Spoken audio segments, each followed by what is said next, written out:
Well, Senator Minchin has said on radio that he supported and understood, supported and accepted the decision that I'd taken. Have you spoken to him? Of course, yeah, absolutely. Supporting? I've spoken to him. I speak to Nick Minchin all the time. I mean, contrary to what some people in the media have said, I have a very consultative leadership style. I seek a lot of input in my decisions, and Nick is the leader of the opposition in the Senate. He's a key member of our leadership group, and I talk to Nick about a whole range of issues all the time. And he supports your leadership unequivocally? Well, he has said so unequivocally on the radio this morning, yeah, and he does. He's actually said so on, if I dare I mention it, on the ABC. Oh, no, we don't mind that. About an hour ago. We don't mind that at all. I'm just a bit, it's not good for a leader, is it, when people are running around saying, do you support, or I support his leadership? It's usually a bit of a sniff that there's something going on. The more people that come out and say, I support him, the more you can be sure that somebody's out there doing something. Well, Neil, I think it's important for all of us to reinforce the fact that we are a solid team, that we're united. Yes, people do get a bit scratchy from time to time. That happens in all political parties. It happens in the Labor Party. But we have to recognise that disunity in politics is death. We all understand that.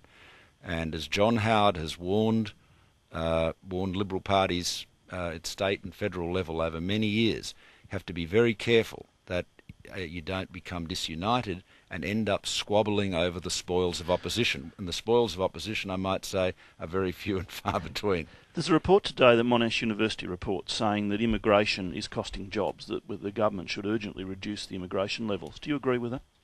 Well, I haven't read that report, Neil, but clearly the immigration program has to be responsive to the economic circumstances. I think we're about 200,000 and an increase of about 40,000. Is that getting up there to too many? Well, the immigration program, the parameters of it, the scale of it was set in times when we had much stronger economic growth than we do today.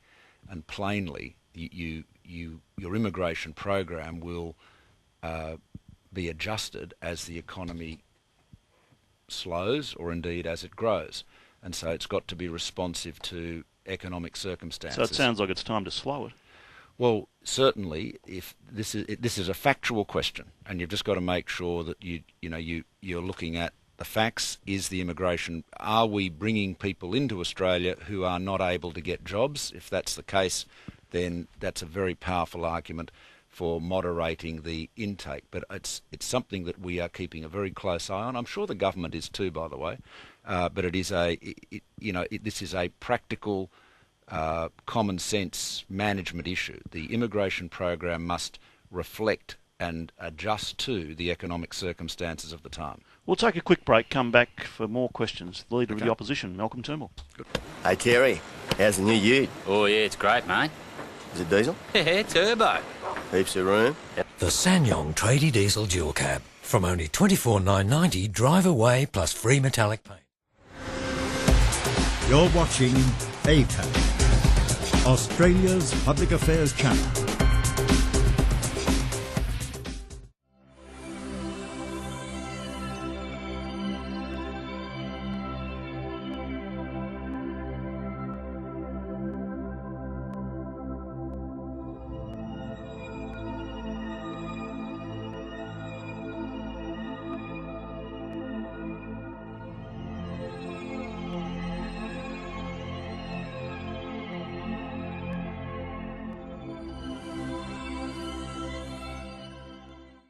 Activity around the world. I don't think it's going to be a rapid bounce back out of it. I think it'll take some years.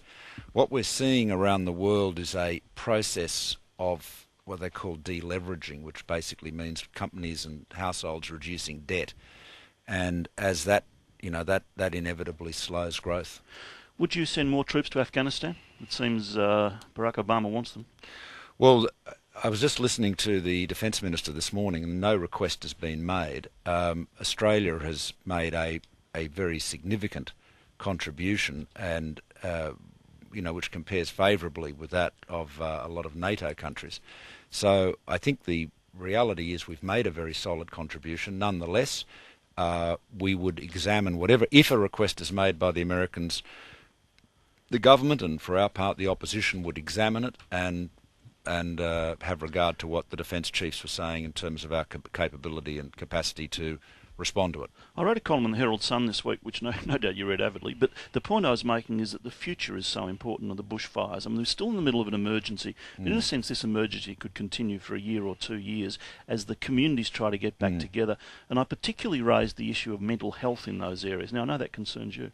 Well, it does, Neil, and this is an issue that I was discussing yesterday with Jeff Kennett, who of course heads up Beyond Blue, and Jeff is very aware of these issues, and he shares your concern and our concern that there needs to be a significant commitment of resources right now for counselling and other support services, and a commitment that will go on for some years. Do we need permanent counselling in those towns, do you think? Well, I think for a long term, what we would, and based on the advice and discussions we've had with Jeff and others, we believe there should be a commitment of at least $5 million.